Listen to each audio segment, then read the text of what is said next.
साथियों, अभी हम 3 दिन से अलग अलग विषयों पे जिन लोगों ने अपना ज़िंदगी में बहुत समय दिया है अपने विषय पे, उस पे चर्चा की है। और ये जो हमारा भारत स्वराज मंच का ये राष्ट्रीय संगोष्ठी है, इसका थीम है अव्यवस्था से व्यवस्था की ओर।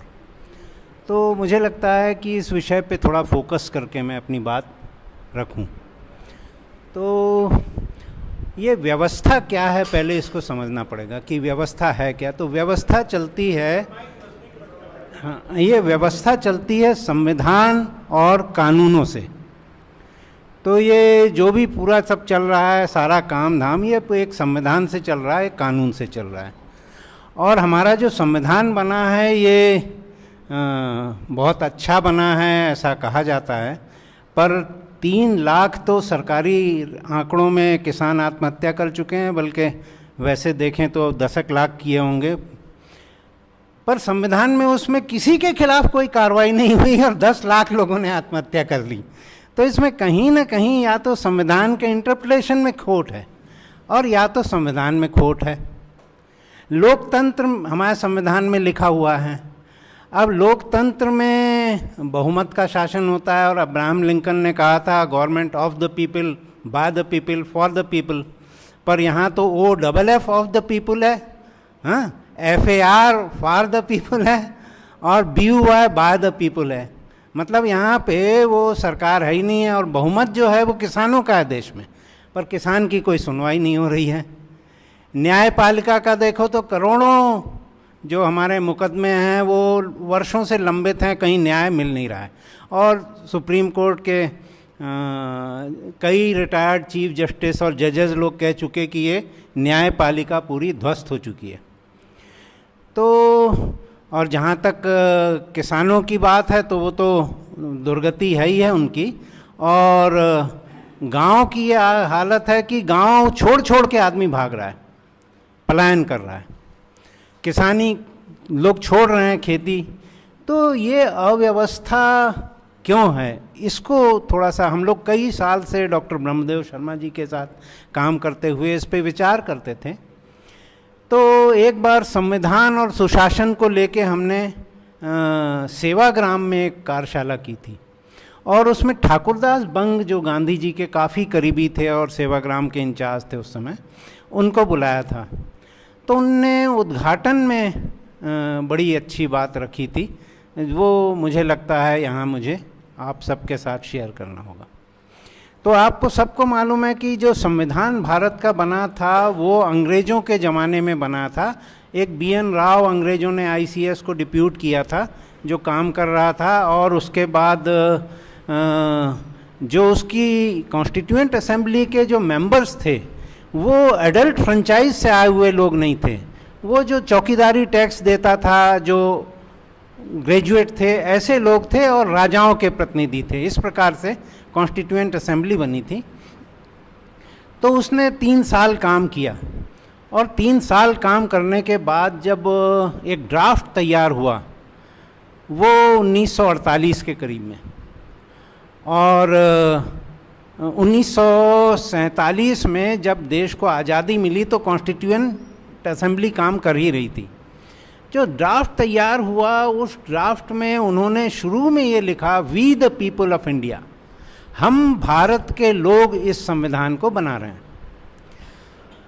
अब लिख तो दिया, पर उनको मालूम था कि वो संविधान भारत के लोग नहीं बना रहे हैं और ना भारत के लोगों के प्रतिनिधि थे वे, न किसानों के प्रतिनिधि थे, न मजदूरों के थे। तो उनने सोचा, राजेंद्र बाबू उसके अध्यक्ष थे, उनको कहा कि आप इसको लेके बापू के पास जाओ और बापू को दिखाओ ये जो हमारा ड्राफ्ट तैयार हुआ है, ये ड्राफ्ट यदि वो पढ़ के बोल दें कि बहुत अच्छा है तो फिर जवाहरलाल नेहरू की सरकार थी उस समय, आज़ादी मिल गई थी, तो वो सब पब्लिसिटी हो जाएगी कि गांधी जी ने अप्रूव कर दिया है, तो जनता भी मान लेगी, ठीक है। तो आज़ादी के लगभग 2 महीने हुए थे, राजेंद्र बाबू ड्राफ्ट को लेके गांधी जी के पास गए और ठाकुरदास बंग उनके सामने गांधी जी के साथ वहाँ उपस्थित थे। तो राजेंद्र बाबू ने बोला गांधी जी को कि बापू ये हमने तैयार कर लिया है संविधान और हम चाहते हैं कि आप इसको पढ़ें और अपने कमेंट दें। तो गांधी जी ने कहा भाई मेरे पास 1 मिनट का समय नहीं है तुम्हारे संविधान को पढ़ने के लिए, क्योंकि हिंदू मुसलमान को मार रहा है, मुसलमान हिंदू को मार रहा है, इतना बड़ा कम्युनल राइट हो गया पूरे देश में। अब मैं अमन के लिए काम कर रहा हूँ, मेरे पास समय नहीं है कि मैं तुम्हारी इतनी बड़ी संविधान को पढ़ूँ। तो उदास हो गए राजेंद्र बाबू। तो उन्होंने कहा फिर भी मेरे जहन में 3 सवाल हैं और उन सवालों का यदि तुम जवाब दे दोगे संविधान को देख के तो मैं अपने कमेंट दे दूंगा कि संविधान ठीक है नहीं है। तो उन्होंने कहा बताइए। तो गांधी जी ने कहा देखो ये देश जो है भारत, ये इसमें 80% किसानी में लगे लोग हैं, किसानी और ग्रामीण अर्थव्यवस्था में हैं। तो किसान की जो हालत अभी है वो हालत सुधरेगी नहीं सुधरेगी, क्या स्थिति है किसान की, उसके बारे में तुम्हारे संविधान में क्या है ये बताओ।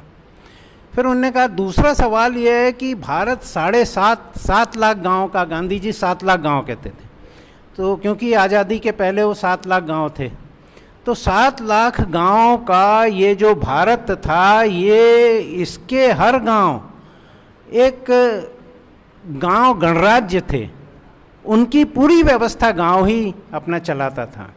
अंग्रेजों ने आके उनकी ताकतों को छीन लिया, तहसील बना दी, तहसीलदार रख दिए, जिले बना दिए, जिले वाले रख दिए, थानेदार बना दिए, सारी व्यवस्था उनसे छीन ली। तो गांव की वो जो व्यवस्था थी, जो गांव गणराज्य थे, वो तुम्हारे संविधान में वापस गांव गणराज्य बनेंगे कि नहीं बनेंगे।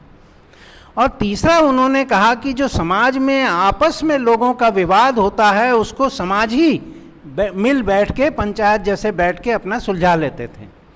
तो ये जो आपसी डिस्प्यूट रेजोल्यूशन का जो एक समाज का एक बड़ा भारी काम था, वो काम फिर से समाज को मिलेगा या नहीं मिलेगा। तो राजेंद्र बाबू तत्काल वो देख के पलटने लगे। उन्होंने कहा मेरे को तत्काल ज़रूरत नहीं है इसकी जवाब की, ऐसा करो कि चले जाओ, पढ़ लेना और कुछ दिन में आ जाओ और बता दो क्या है। तो 4-5 दिन बाद राजेंद्र बाबू फिर से पहुँचे वहाँ, तो बहुत उदास से थे। तो गांधी जी ने कहा कि भाई बताओ मेरे सवालों का क्या जवाब है। तो राजेंद्र बाबू कहते हैं ये जो हमने संविधान का अभी ड्राफ्ट तैयार कर लिया है, इसमें किसान शब्द आया ही नहीं है, इसमें गांव शब्द आया ही नहीं है और इसमें समाज शब्द भी नहीं आया है।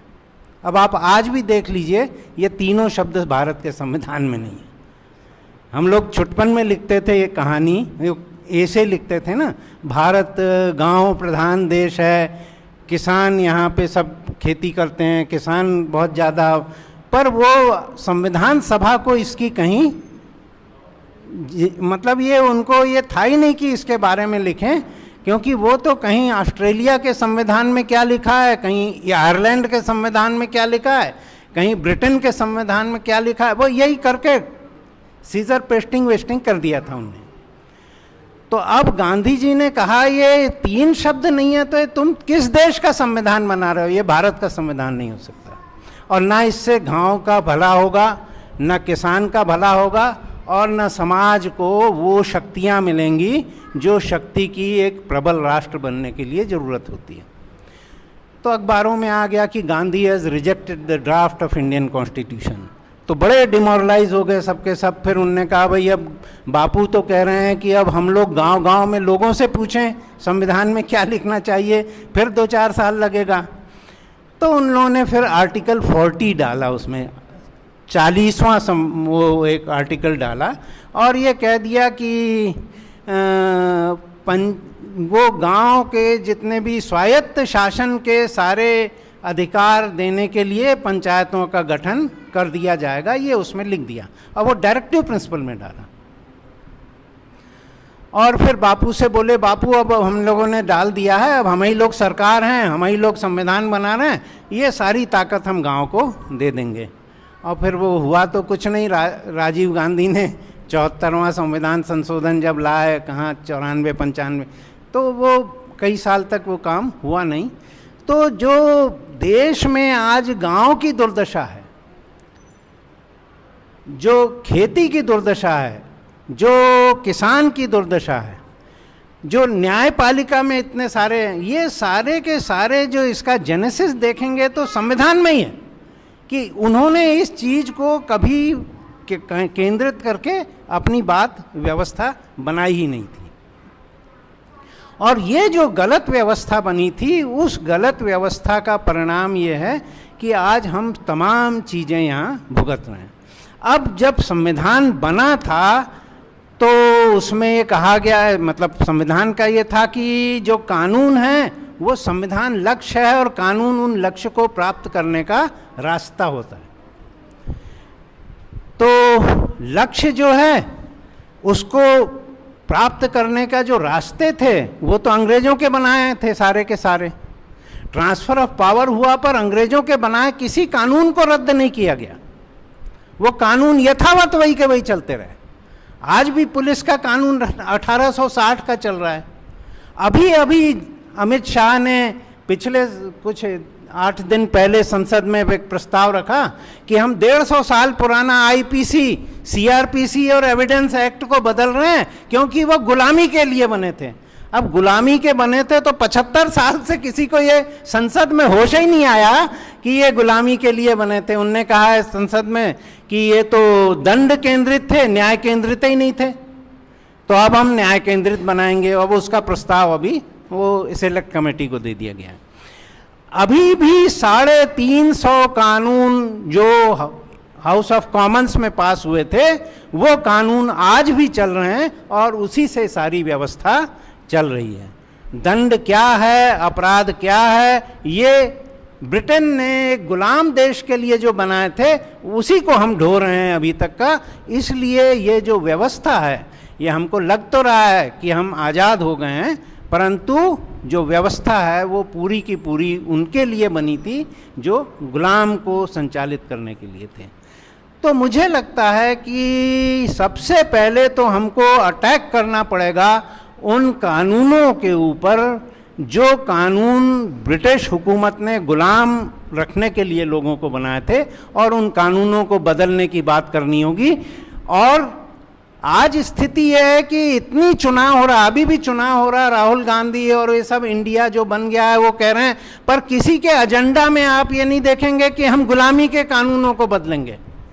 ये किसी का एजेंडा ही नहीं है। तो आज़ादी के 75 साल बाद अभी भी हम जो चुनाव से जो सरकार बनाते हैं वो सरकार ये नहीं होती कि वो हमारी है। वो सरकार ये थी कि पिछले 5 साल में हमने उसकी गुलामी की थी, अब अगले 5 साल में हम इसकी गुलामी करेंगे, क्योंकि वो नई सरकार आके भी वही गुलामी के कानून लागू करने वाली है। अभी भी कांग्रेस का एजेंडा नहीं है, ना भारतीय जनता पार्टी का एजेंडा है, किसी पार्टी का ही एजेंडा नहीं है कि हम ब्रिटिश हुकूमत के बनाए हुए कानूनों को रद्द करेंगे और वेलफेयर स्टेट जिसको कहते हैं, एक लोक कल्याणकारी राज्य जो संविधान में लिखा गया है, तो उसके अनुसार हम कानूनों को रीड्राफ्ट करेंगे। ऐसा कहीं किसी भी पार्टी के किसी मैनिफेस्टो में हमने आज तक आज़ादी के बाद देखा ही नहीं है। तो ये एक सबसे बड़ी व्यवस्था की खोट है और इस पे चोट कोई जन संगठन भी नहीं करते हैं। वो एकाध किसी कानून को लेके लड़ते हैं, जैसे भूमि अधिग्रहण कानून को लेके बड़ी लड़ाई लड़ी 1894 की, और फिर उसके बाद वो उसको अभी फेयर कंपनसेशन एक्ट करके वो ले आए सरकार में, पर वो कानून अभी एग्जिस्ट करता है। पुलिस का कानून वो भी एग्जिस्ट करता है, सारा ये चीज़ें एग्जिस्ट करती हैं। तो ये एक बड़ी मतलब विडंबना है कि आज़ादी तो मिल गई, परंतु हमारे जितने भी हुक्मरान थे किन्हीं ने भी उन कानूनों को बदलने के संबंध में न जनमानस तैयार किया और ना ही उसके बारे में कोई पहल की। ये सबसे बड़ी बात है। तो ये जो व्यवस्था है ये गुलामी की व्यवस्था है, और इस व्यवस्था को जब तक का हम नहीं बदलेंगे तब तक का कुछ बदलाव नहीं होगा। फिर उसके बाद जो ये ब्रिटिश हुकूमत ने जो कानून बनाए थे और गुलामी, एक समाज को गुलाम बनाने के लिए जो कानून बनाए थे, उसमें मैकॉले ने 3 फंडामेंटल प्रिंसिपल रखे थे, और जो सबसे बड़ा उसका फंडामेंटल प्रिंसिपल था वो आम जनता पे अविश्वास और तंत्र पे विश्वास। यानी हम यदि आज दलित हैं या शेड्यूल कास्ट के हैं तो हम सरकार के पास जाके बोलें कि भाई हम इस जाति के हैं, हमको इसकी योजना का लाभ दे दो, तो कहेंगे नहीं, वो हमारी बात नहीं मानेंगे। तो भाई हमारी बात नहीं मान रहे तो हमारी माँ सर्टिफिकेट दे दे, क्योंकि माँ ही तो सबसे बड़ी प्रमाण है, तो माँ का सर्टिफिकेट नहीं चलेगा। पिता दे दे सर्टिफिकेट, वो नहीं चलेगा। वो सर्टिफिकेट चलता है किसका? वो तहसीलदार या एसडीएम का चलता है, जो हमको जानता ही नहीं है, पर वो सरकार उसको पहचानती है क्योंकि 1 तारीख को तनख्वाह बांटती है उसको। तो वो उस पे विश्वास है, वो जो लिख रहा है उस पे विश्वास है, पर हम पे विश्वास नहीं है। तो जब आप आज किसी भी तहसील दफ्तर में, किसी कलेक्ट्रेट में चले जाओ, हर आदमी ये सर्टिफिकेट, वो सर्टिफिकेट, आय सर्टिफिकेट, जाति सर्टिफिकेट, मूल निवासी सर्टिफिकेट, इसी के चक्कर में लगा हुआ है। और जब आप किसी ऐसे अधिकारी के सामने जाके खड़े होते हैं और अपने बारे में मैं ये हूँ बताते हैं, तो आपका स्वाभिमान जो है वो वहाँ खत्म हो जाता है। आपका आपका एक हर आदमी का रहता है ना आत्मसम्मान, वो आत्मसम्मान आपका सरकारी कर्मचारियों के सामने खत्म हो जाता है। और यही गुलामी सबसे बड़ी है कि आप प्रशासन के सामने अपना आत्मसम्मान खो देते हैं, ये है। दूसरा, उनका जो पहला था आम जनता पे अविश्वास। हमारे भाई अमेरिका चले गए, सारे सर्टिफिकेट हमारे यहाँ थे, तो हम एक बार गए, हमने कहा भैया तुम तो यहाँ आ गए और इतने साल से रह रहे हो, तुम्हारे सारे सर्टिफिकेट तो वहाँ पड़े हैं, यहाँ तो जरा सा कुछ काम करना है तो ये सर्टिफिकेट लाओ, वो सर्टिफिकेट लाओ। कहे नहीं, हमारे यहाँ वो सब नहीं है। हमने कहा क्यों?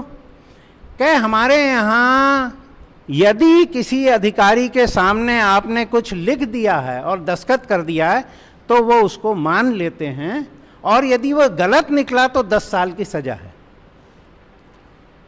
तो वहाँ पे विश्वास का सिद्धांत है और यहाँ अविश्वास का सिद्धांत है, पहला। अब दूसरा, वो उनने कहा कि रोक, यानी कोई भी काम है उसमें रोक लगा दो। एक बार अटल बिहारी वाजपेयी जी ने किसी को इंटरव्यू दिया कि मेरे को समझ में नहीं आता, हमारी इतनी आबादी है फिर भी हम प्रगति क्यों नहीं कर रहे हैं, चीन तो बहुत प्रगति कर लिया है। तो उनको ये मालूम ही नहीं कि जिस तंत्र के शिखर पे वो बैठे हैं वो तंत्र ही लोगों को काम करने से रोकने का तंत्र है। एक हमारे दोस्त थे, सीबीआई में एसपी होके रिटायर हुए, तो रांची में रहते थे। तो जब स्कूल में पढ़ते थे तो उनके साथ एक लड़का था जो मशीनी काम ज़्यादा करता था। तो उसने कहीं एक लैम्बी स्कूटर होती थी पहले, उसमें लाया और ऐसे पंख अंख लगा के उसका हेलीकॉप्टर टाइप बना दिया और उड़ गया, और 10 मिनट बाद वो गिरा, मतलब उतरा। तो अब उसको तो कुछ पुरस्कृत करना था कि भाई तुमने इतना बड़ा काम किया, तो उसको पुलिस ने अरेस्ट कर लिया। अभी वो कह रहे थे कि मैं रिटायरमेंट के बाद गया, मैं उससे मिलने गया, मैंने कहा भाई क्या हाल है? अरे बोले वो साहब वो उस समय जो मैंने बनाया था ना, तो जो 17 धाराएं लगी थी अभी भी एक धारा नहीं कटी है। ये हालत है, कोई कुछ काम कर ना ले। एक आप सबको याद होगा, रामर पिल्लई ने ये कहा था कि वनस्पति से डीजल निकलेगा, उसको अरेस्ट कर लिया था। आज वो जेट्रोफा सरकार चला रही है कि बायोडीजल बनाओ, ये करो वो करो, रामर पिल्लई को अरेस्ट कर लिया। यानी व्यवस्था जो चाहती है वो करो, और आपने कोई काम कहा जिससे व्यवस्था में कहीं भी हलचल हो जाएगी, आपको अरेस्ट कर लिया जाएगा। तो हर काम में रोक। कोई काम आप करने जाओ, आप सरकारी दफ्तर में जाओ और दफ्तर में जाने के बाद आपने कोई आवेदन दिया तो बाबू पहले ही चढ़ता है कि इसमें कौन से ऐसे बिंदु हैं जिससे कि इस आवेदन को रद्द किया जाए। आप एक दुकान खोल ले और एक सेल्समैन को बैठा दें, तो वो तो सेल्समैन, कोई ग्राहक आया तो किसी न किसी बहाने कुछ न कुछ बेच के ही भेजेगा। पर सरकार में जितना तंत्र बैठा हुआ है वो हर किसी के काम में कैसे रोक लगाएं, इसी में लगा हुआ है।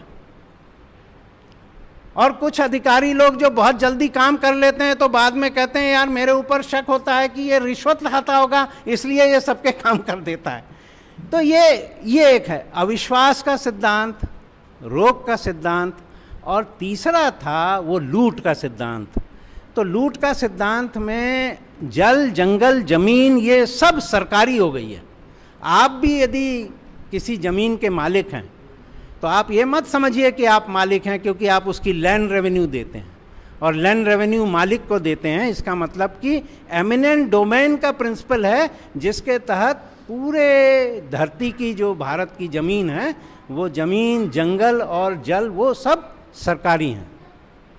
तो ये है, सारी व्यवस्था ऐसे ही चल रही है। तो अब उस लूट की व्यवस्था, उस रोक की व्यवस्था, उस अविश्वास की व्यवस्था, उसी व्यवस्था पे आधारित आज़ादी के बाद के भी सारे कानून बनते जा रहे हैं।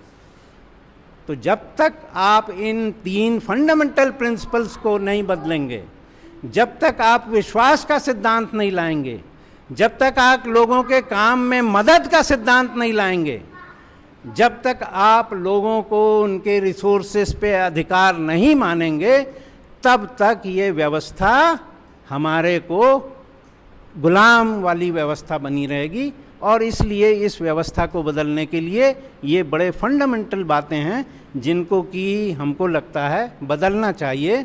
और ये बात किसी को नहीं मालूम। जयप्रकाश नारायण ने कहा व्यवस्था बदलेंगे, सरकार बदल गई, वही व्यवस्था चलती रही।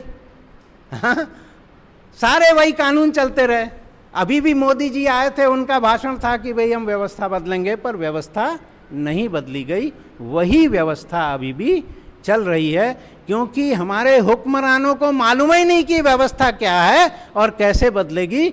उनको तो सत्ता में रह के इस पूरी व्यवस्था से अपने लाभ लेना है और अपना फ़ायदा उठाना है। ये इस प्रकार का है। अब जैसे एक कानून है, वो पर्यावरण की बात चल रही थी यहाँ। पर्यावरण की बात में, भारत में पर्यावरण में जो वन सबसे बड़ी बात है, तो अंग्रेजी हुकूमत में लैंड रेवेन्यू कलेक्ट करके कलेक्टर को लैंड रेवेन्यू कलेक्शन का जिम्मा दिया गया था, तो वो कलेक्टर था। और जंगल काट के बेचने का जिम्मा डीएफओ को दिया था। तो ये फॉरेस्ट जो था वो रेवेन्यू अर्निंग का विषय था। इंदिरा गांधी ने उसको अमेंडमेंट किया और कॉन्स्टिट्यूशन अमेंडमेंट करके कॉन्करेंट लिस्ट में लेके आई। परंतु उसमें कॉन्करेंट लिस्ट में लाने के बाद ये नहीं बताया गया कि पर्यावरण का यदि वन है या विषय है तो पर्यावरण के लिए कौन से वृक्ष जरूरी हैं और वन विभाग को उसको लगाना चाहिए। तो पर्यावरण के लिए बरगद चाहिए, पीपल चाहिए, नीम चाहिए। तो फॉरेस्ट डिपार्टमेंट को इनसे बहुत ज़्यादा चिढ़ है, ये झाड़ देखना नहीं चाहते। वो अभी भी टिम्बर सेंट्रिक पूरी की पूरी फॉरेस्ट पॉलिसी चल रही। वो 1927 का कानून है।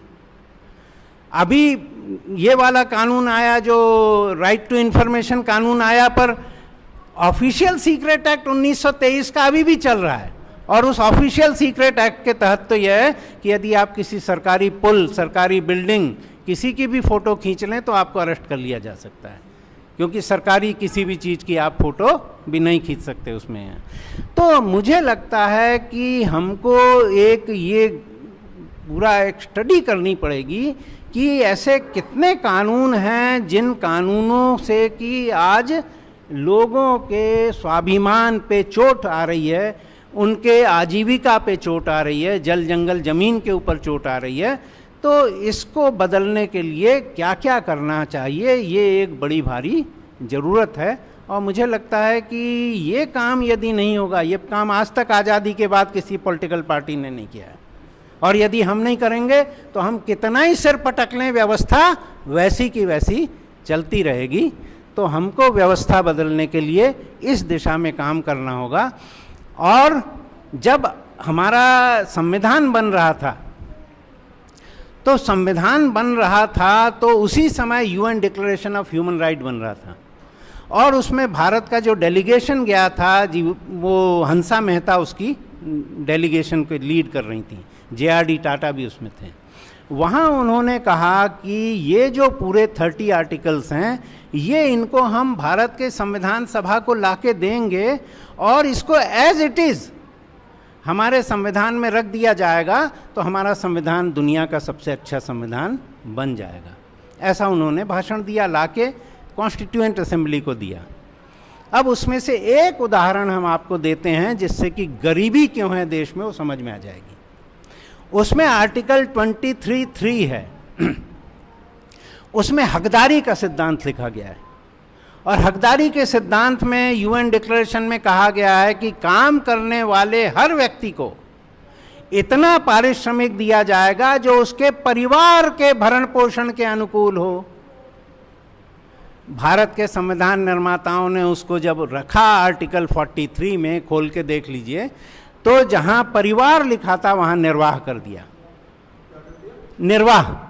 तो अभी जो डेली वेज जितने वर्कर्स होते हैं सबका जो तय होता है वेतन, वो ये होता है कि वो खाएगा 2200 कैलोरी, यदि उसको ज़रूरत है तो 2200 कैलोरी कितने में मिलेगा वो उसको दे दिया जाता है।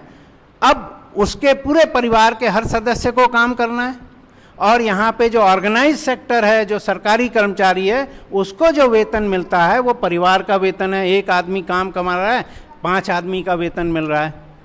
और यदि वो आदमी हम हैं, काम कर रहे सरकारी, और हमारी पत्नी भी है, तो 2 परिवार का वेतन आ रहा है। तो हमारी चिंता यह है कि मारुति का नया मॉडल कौन सा आ रहा है, और जो बेचारा दैनिक वेतन में फंस गया है तो उसकी पत्नी भी रोज लेबर चौक में जाके खड़ी हो जाए, बच्चे कहीं ढाबे में काम करें, और उसके बाद यदि वो गर्भवती हो जाती है, 2 महीने काम नहीं करती, तो 2200 कैलोरी खाने के बजाय वो 1100 कैलोरी खुद खाए, 1100 पत्नी को दे, तो कितना अच्छा बच्चा पैदा होगा, क्या होगा। तो ये जो भारत के संविधान निर्माताओं ने एक शब्द का हेर फेर कर दिया, उसके कारण देश 1:5 में वैसे ही डिवाइड हुआ है वेतन में। फिर जो ऑर्गेनाइज सेक्टर का आदमी है उसको 200 दिन काम करता है, 365 दिन की तनख्वाह मिलती है, उसको तमाम बेनिफिट मिलते हैं, इसके रिटायरमेंट बेनिफिट मिलता है, पेंशन मिलती है, मेडिकल, और इसमें किसी को नहीं मिलती। दुनिया के किसी भी देश में ऐसा नहीं है। आज मिनिमम वेज आप देख लीजिए, इंग्लैंड में 8 पाउंड प्रति घंटा है और $11 प्रति घंटा वहां का है अमेरिका का मिनिमम वेज, वो फैमिली वेज है। भारत अकेला ऐसा देश है जहां इंडिविजुअल वेज दिया जा रहा है। इसके ऊपर आज तक किसी ने कहीं चर्चा नहीं की। हमने सैकड़ों PhDs देख ली हैं गरीबी पे, पर किसी ने इस फंडामेंटल क्वेश्चन को आज तक नहीं उठाया है। तो मुझे लगता है कि हमको इस प्रकार के बुनियादी सवालों को सामने रखना पड़ेगा। एजुकेशन की बात हम करते हैं, UN declaration of human right में एजुकेशन का पर्पस क्या है वो लिखा है। एजुकेशन का पर्पस यह है कि हम समाज के अंग के रूप में व्यक्ति अपनी समझ विकसित करे, ऐसा व्यक्तित्व तैयार करना है। यानी मैं अकेला नहीं हूं, मैं एक समाज का अंग हूं, ये यूएन डिक्लेरेशन में लिखा है। भारत में जो एजुकेशन वो तो था ही नहीं फंडामेंटल राइट में, जो प्रमोद महाजन ने जब लेके आया उसको 2002 में, तो उसमें कहा जैसा कानून तय करेगा वैसी शिक्षा दी जाएगी। अब कानून डकैतों का शासन होगा तो डकैती को सबसे अच्छा चीज माना जाए, तो भाई वो वैसी शिक्षा आने लगेगी, डकैती कैसे की जानी चाहिए। हाँ, तो शिक्षा कोई सरकार के ऊपर निर्भर होना चाहिए। शिक्षा तो राष्ट्र का भविष्य जिनके हाथ में आएगा उनकी मानसिकता तैयार करने के लिए होनी चाहिए। तो हमारी शिक्षा के बारे में भी कुछ नहीं है। तो मुझे लगता है जहाँ देखो वहाँ पोल है। आप यदि संविधान को भारत के और उसके जो ह्यूमन फंडामेंटल्स जो हैं, राइट्स हैं और डायरेक्टिव प्रिंसिपल्स हैं, उनको UN declaration of human right के 30 आर्टिकल के साथ कंपेयर कर लीजिए तो आपको समझ में आ जाएगा कि भारत की दुर्दशा का बिंदु क्या है, उसका जेनेसिस क्या है। तो उसको उस दिशा में काम होना चाहिए। तो ये है, उसमें और भी बहुत सारी बातें हैं। जैसे उसमें यूएन डिक्लेरेशन में लिखा था कि जो अभिव्यक्ति की स्वतंत्रता है, इसमें उसको जानकारी प्राप्त करने की भी स्वतंत्रता उसमें है, परंतु वो बात उसमें शामिल नहीं हुई है, तो वो उसके लिए अभी जानकारी का कानून लाया गया। तो ये सारी चीज़ें, एक न्यायपालिका के संबंध में मैं बड़ी भारी बात बता देना चाहता हूँ। आप यूएन ये इसके कॉन्स्टिट्यूशन में जज, भारत की न्यायपालिका न्याय देने के लिए बनी ही नहीं है, ये बड़ा भारी भ्रम है हम लोगों को। क्योंकि जज जो ओथ लेता है, वो जज की ओथ में ये है ही नहीं कि मैं न्याय दूंगा, वो कहता है मैं संविधान और विधियों की मर्यादा बना के रखूंगा। और मंत्री की ओथ में लिखा है कि मैं लोगों को न्याय दूंगा। तो न्याय कानून से होता है। तो कानून ही जब अन्याय के लिए बना है तो आपको न्याय कहां से मिलेगा? तो ये एक बड़ी भारी बात है। हम लोगों को तो यदि हमारे साथ अन्याय है तो हम अदालतों के चक्कर लगाने की बजाय जो कानून बनाने वाले हैं उनके पास जाना चाहिए कि तुम कानून में ऐसे फेरबदल करो। वो नहीं किया गया। आज़ादी के बाद ये चर्चा जो हमने अभी की है, ऐसी चर्चा संविधान में 2-3 लोगों ने की थी, महावीर त्यागी वगैरह जो कुछ लोगों ने। तो बाद में 7th अमेंडमेंट ऑफ कॉन्स्टिट्यूशन आया 1956 में।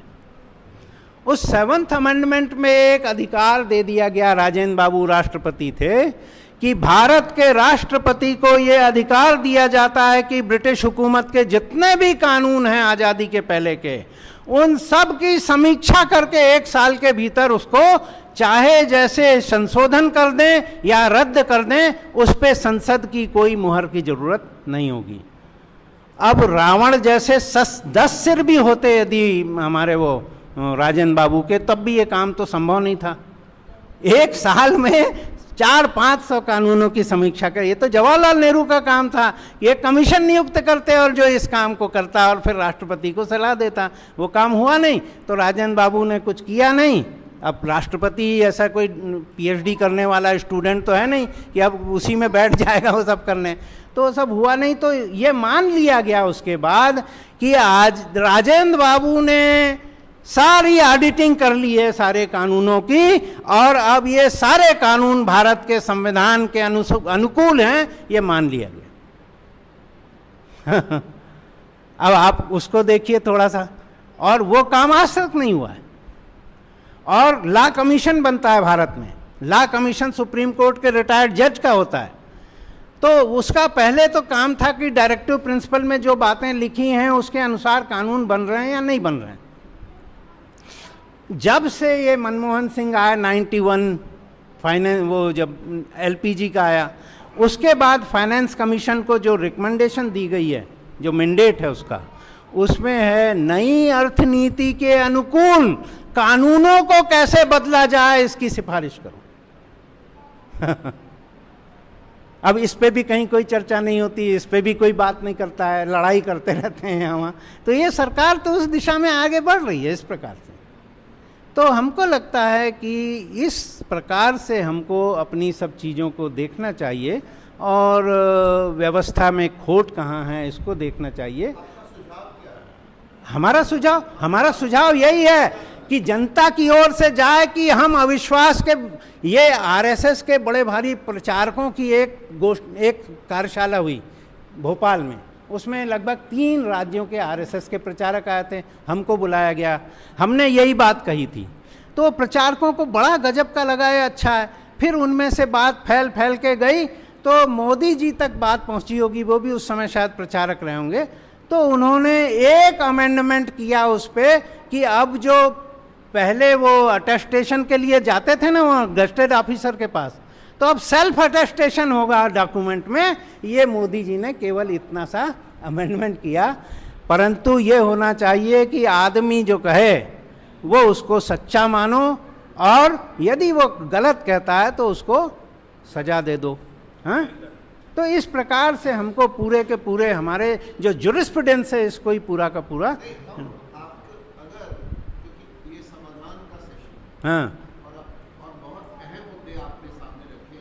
हाँ, अब हम आपकी सारी प्रस्तुति अगर एक समाधान के प्रस्ताव के रूप में रखें तो प्रैक्टिकली हमें क्या करना चाहिए? सबसे पहले तो ये करना चाहिए कि जो सरकारी कर्मचारी हैं उसके पास कोई आवेदन जाए तो उसका काम ये नहीं हो कि आवेदन कैसे नहीं होगा, उसका काम यह है, इसका एक उदाहरण हम देते हैं। गोविंद नारायण सिंह, डीपी मिश्रा की सरकार गई, गोविंद नारायण सिंह चीफ मिनिस्टर बने।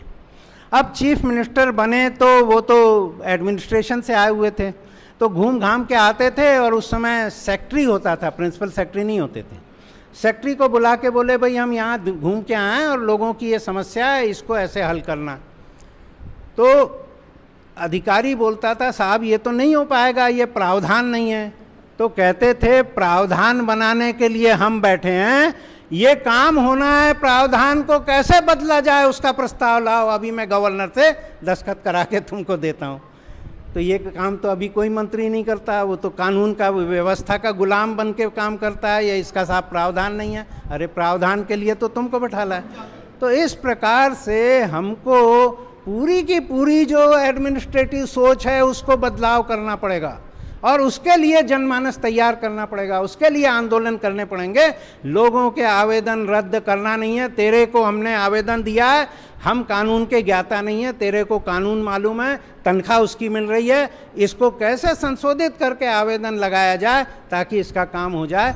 इस प्रकार का पूरा एक आंदोलन, जैसा कि हमारे देवेंद्र भाई चला रहे हैं बैंकिंग का, तो ये इस प्रकार के आंदोलन हमको खड़े करने पड़ेंगे।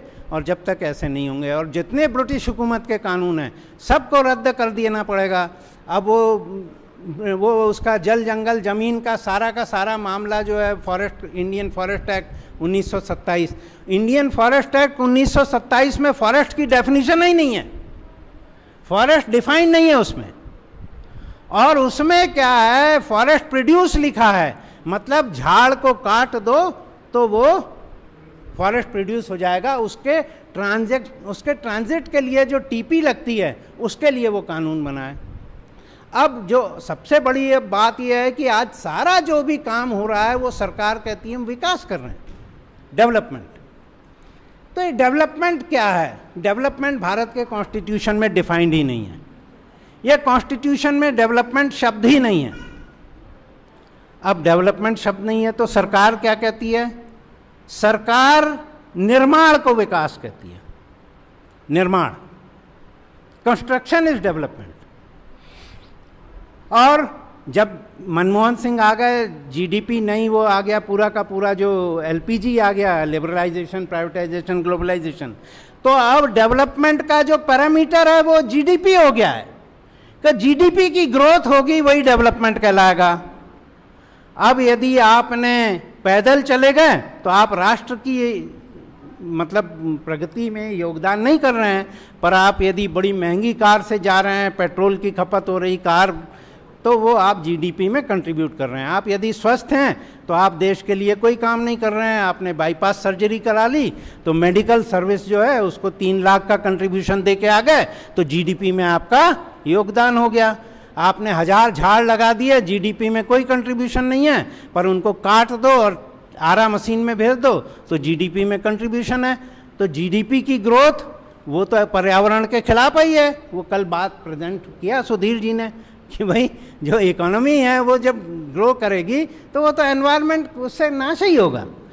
तो ये सारी चीज़ें हैं। तो मुझे लगता है कि ये तमाम सारी जो बातें हैं, डेवलपमेंट जो है, डेवलपमेंट डिफाइन होनी चाहिए, और डेवलपमेंट का बेसिक पैरामीटर ये होना चाहिए कि उससे लोगों की क्वालिटी ऑफ लाइफ इंप्रूव हो रही है कि नहीं।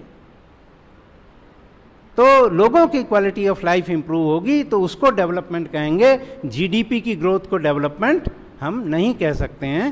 तो यदि आप अदालत में खूब मुकदमे लड़ रहे हैं तो सर्विस सेक्टर में जो काफ़ी कंट्रीब्यूशन हो रहा है आपका, और यदि आप आपस में सुलह कर रहे हैं तो कहीं कोई कंट्रीब्यूशन नहीं।